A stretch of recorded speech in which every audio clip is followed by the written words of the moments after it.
Tripura भलेन्टियार health एसोसिएशननि लुवाजि Mumbai आगरतलानि गोरोंसा private hotel ताम्बाकु गोरै हदा स्नामनानि नाहार Mumbai state level workshop खलाइजाखा क्राक सालो माजगिखा थंमंग तांगबेदिगनि मन्त्री थिंकुराय सालथां त्रिपुरा हांकर परिषदनि सभाधिपति विश्वजित शील त्रिपुरा महिला कमिशननि chairperson Jharna Debbarma volunteer health association of त्रिपुरानि कास्कु Srilekha Roy Sujit Ghosh Tripura state programme officer Shukla Debbarma বলবো না সংক্ষেপে কয়েকটা কথা বলি আমি আমার আলোচনা শেষ করব এই নেশামুক্ত স্লোগান এটা আজকের নয় অনেক দিন ধরে চলে আসছে এই নেশামুক্ত স্লোগান যে আমাদের নেশামুক্ত ভারত নির্মাণ করতে চাই নেশামুক্ত ত্রিপুরা নির্মাণ করতে চাই দেখুন তখনই সম্ভব হবে যখন আমার আগে বক্তা বলেছেন আমি অনেকগুলো বক্তব্য বলেছি যে আমি যখন নেশা ছেড়ে দেব আমি যখন নেশা করব না আমি যখন আমার পরিবারকে বলবো কেউ যেন নেশা না করে তখনই আমরা নেশামুক্ত সমাজ নির্মাণ করতে পারবো আমি নেশা করব আমার পরিবার নেশা করবে আমার আত্মীয়স্বজন আশপাশ নেশা করবে আর আমি নেশামুক্ত স্লোগান দেব তবে সেটা নেশামুক্ত সমাজ নির্মাণ করা খুব কঠিন চ্যালেঞ্জ আমাদের প্রথমত আমাকে সিদ্ধান্ত নিতে হবে নেশা করব না এখানে একটা সার্ভে ওনারা সবার কাছে কাগজটা দিয়েছে দেখবেন এই যে গেটস গ্লোবাল অ্যাডাল্ট তাম্বাকু সার্ভে স্ট্যাটাস যেটা ত্রিপুরা দিয়েছে এটাতে দেখুন 2016-17-তে আমি দিদিকে বলতে চাই আমাদের মহিলা কমিশনের সভানেত্রী দিদি বলছেন যে অনেক পুরুষ লোক আমি জাস্ট কন্ট্রোভার্সি না জাস্ট আমরা যেহেতু এক ঘরের মধ্যে আমরা একটা সবারই সংকল্প আমরা নেশামুক্ত সমাজ নির্মাণ করতে চাই যে সমাজ কোন দিশাতে এগোচ্ছে দেখুন এখানে বলা হয়েছে যে পুরুষদের মধ্যে 44% অর্থাৎ পুরুষরা নেশা করছে এবং 10.5% প্রাপ্তবয়স্ক মহিলারাও নেশা করছে কিন্তু এই যে সিনথেটিক নেশা যেটা দমপাই যেটা অন্যভাবে ইলেকট্রনিক যেটা নেশা সেটা তো দেখুন এখানে 40% পুরুষদের মধ্যে মহিলাদের মধ্যে প্রায় 56%। মানে এই যে একটা আমাদের কি বলবো অপসংস্কৃতির দিকে ধাবতি হচ্ছে শুধুমাত্র পুরুষ নয় মহিলা পুরুষ যুব মানে সকলকে আজকে এই আসক্তির থেকে বার করা আমাদের একটা বড় চ্যালেঞ্জ আমাদের জন্য আমি অনেক সময় অনেকগুলো প্রোগ্রামে এই কয়েকদিন আগে প্রজাপতি ব্রহ্মকুমারী যারা প্রজাপিতা ব্রহ্মকুমারী অর্গানাইজেশন আমাদের ভারত সরকারের যে সোশ্যাল জাস্টিস মন্ত্রণালয় তাদের সঙ্গে একটা ওনারা এমওইউ করেছেন যে 10 কোটি মানুষকে তারা শপথ করাবেন যে নেশা আমরা ছাড়বো আমরা নেশা করব না দেখুন আমি ওনাদের সঙ্গে যখন আমার দেখা হয়েছে কথা হয়েছে আমি ওনাদেরকে বলেছি যে আপনারা সেই জায়গাটাই করুন ধরুন আগরতলাতে যারা এই হলে যারা আছেন আপনারা সকলেই জানেন যে নেশা করলে আমার কি কি ক্ষতি হতে পারে আমরা সকলেই জানি এখানে নেশা করলে কি কি ক্ষতি হতে পারে কিন্তু ওই বটতলাতে যে স্লাম এরিয়াতে যে লোকগুলো বসবাস করে বা সেখান থেকে যে রিক্সাটা চালায় যে বা ওই টমটমটা চালায় সে অতটা আমাদের মতো সে বুঝে উঠতে পারে না নেশা করলে কি হবে সে হয়তো শান্তির জন্য সে হয়তো তার একটা মানসিক শান্তি বা পরিশ্রম থেকে যে কঠোর পরিশ্রম করছে সেটার থেকে রেহাই পেতে সে হয়তো নেশা করে আমাকে সেখানে গিয়ে শপথ করাতে হবে আমি যদি উমাকান্ত স্কুলের ছাত্রদেরকে দিয়ে শপথ করাই সেটা যতটুকু তার সার্থকতা হবে আমার এর থেকে বেশি হবে কাঞ্চনপুর স্কুলে গিয়ে করালে পরে দেখুন এই নেশামুক্ত বা আমরা সামাজিক বিষয়গুলো যখন এই বেদিরগুলো কথা বলি না দেখুন রক্তদানের কথা বলি এই ভলেন্টিয়ার হেলথ অর্গানাইজেশন ওনারাও রক্তদান করেন আমি একবার গিয়েছিলাম ওনাদের এখানে অনেকগুলো অর্গানাইজেশন করে জানেন আমাদের রাজ্যে কতগুলো এনজিও আছে 584টা এনজিও রেজিস্টার্ড এনজিও আছে যারা কাজ করে সামাজিক কাজ করে 600-র উপরে বাজার সমিতি আছে এছাড়া সোসাইটি একটা আরো 500 কাছাকাছি এনজিও আছে তো অর্থাৎ আমাদের এখানে প্রায় 2000 অর্গানাইজেশন রয়েছে আমাদের রাজ্যে গ্রাম কতগুলো আমাদের রাজ্যে 580টা গ্রাম আর বিসি মিলে সব মিলে আমরা 1150 বিসি মিলে সারা গোটা রাজ্যে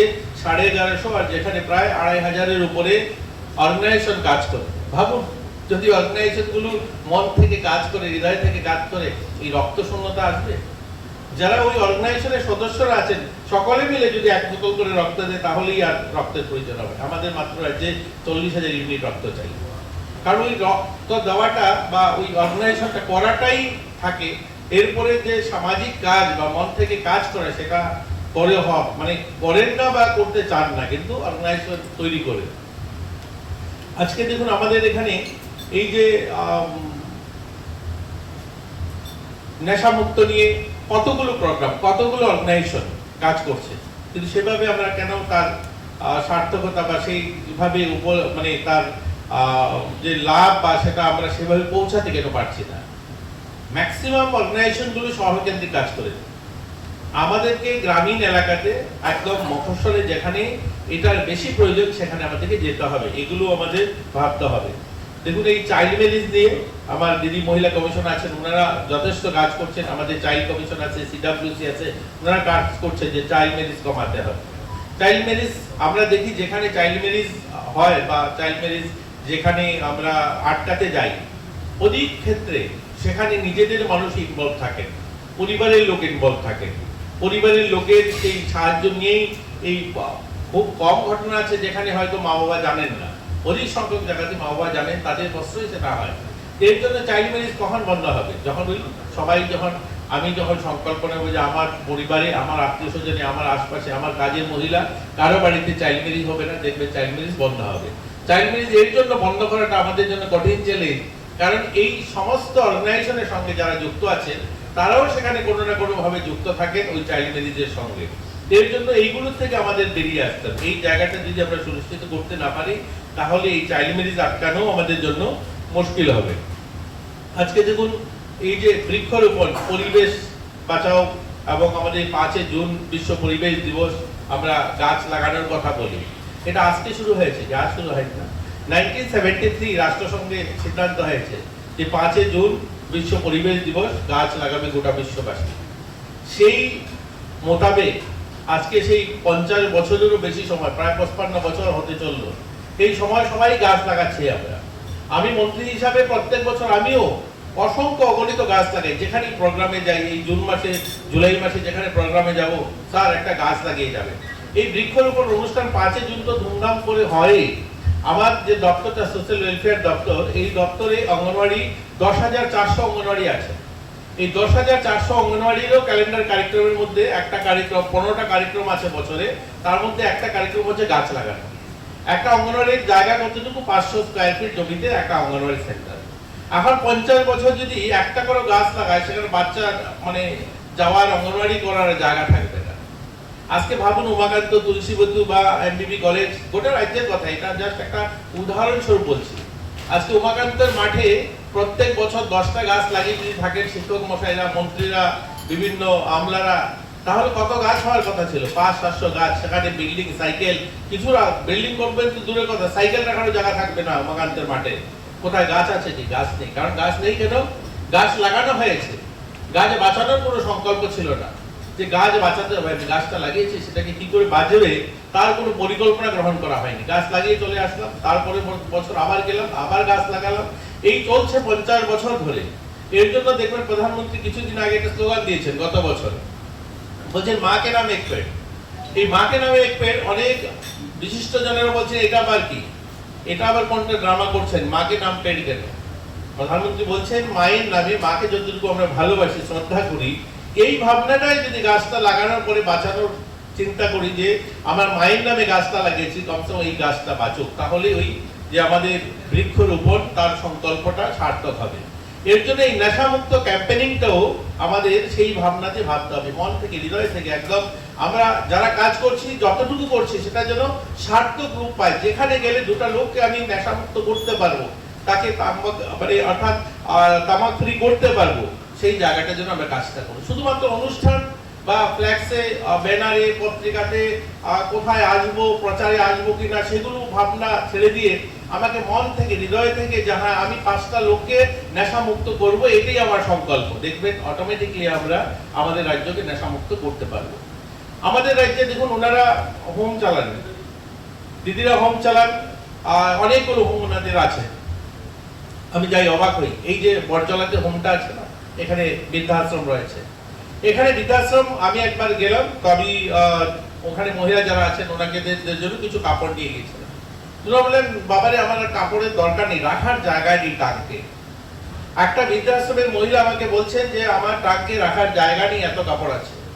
অথচ আমি এই যদি এরকম বৃদ্ধা খুঁজতে যাই, আজকে পেয়ারিছড়া বাগানে যদি যাই, বা আমি মনুভেলি বাগানে যাই, মুক্তিছড়া বাগানে যাই, বা সরলা বাগানে যাই, সেখানে দেখুন এইরকম অসংখ্য মা দুর্গাপুজোতে একটা শাড়ি নেই, কি করে পুজো তো যাবেন, সেটাই একটা শাড়িকে হয়তো একদিক ধুয়ে পরে আবার আরেকটা দিক যদি শুকনো রেখেছেন, এইভাবে আসে অনেকে। যেই শাড়িটা শুকুলে পরে হয়তো গামছা পরে বসে আছেন, শাড়িটা শুকুলে পরে তারপরে তিনি পুজোতে যাবেন। এরকম অসংখ্য মহিলারা আজও আছে আমাদের রাজ্যে। কিন্তু আমরা যারা সামাজিক কাজ করি বা আমাদের যারা আমরা এই ধরনের সমাজ সেবার নাম করে আমরা দিতে যাই, আমরা কোথায় যাই? সকলেই পড়তে হয়। কেন যাই? যে সেখানে গেলে পত্রিকায় আসবে, দৈনিক সংবাদ, স্পন্দন, প্রতিবাদী কলম, সকলের সেখানে উপস্থিতি থাকবে, সেখানে পত্রিকাতে ছবিটা ওঠানো হবে, পরের দিন পত্রিকার পাতায় আসবে। আমি যদি সেই মনোভেলি বাগানে চলে যাই, মূর্তিচড়াতে চলে যাই, বা আমরা রাংরুং বাগানে চলে যাই, তাহলে তো পত্রিকার পাতায় উঠবে না আমার খবরটা। আমি যে দিলাম সেখানে এতগুলো শাড়ি, সেখানে আমার নাম তো আসবে না। এর জন্য সকলেরই আগ্রহ থাকে এখানে যেতে হবে, পরে চলাতে। তাহলে এই সমাজ সেবা করার কোনো মূল্য নেই। সমাজ সেবা করলে মন থেকে, হৃদয় থেকে করতে হবে, যে আমি দুটো মানুষের উপকারে আসলাম। কালকে একটা প্রোগ্রামে বলেছি যে মহাভারত দেখেছেন, মহাভারতে পিতামহ ভীষ্ম যখন শুয়েছিলেন তখন কর্ণ গিয়ে দাঁড়িয়ে বলছিলেন, পিতামহ আমাকে একটা আশীর্বাদ করুন, আমি যখন এই পৃথিবীতে থাকবো না আমাকে যেন মানুষ স্মরণ করে। তিনি বলছেন, আশীর্বাদ তোমাকে ধনবান করতে পারে, বলবান করতে পারে, তোমাকে শক্তিশালী করে দেওয়া যেতে পারে, কিন্তু তুমি যখন পৃথিবীতে থাকবে না তোমাকে তখনই মানুষ স্মরণ করবে তোমার কর্ম এবং তোমার সামর্থ্য। Class 10-12 pioneer ni ba oe kya kotma kaham. Dyna Group of Institute Bangalore to free admission.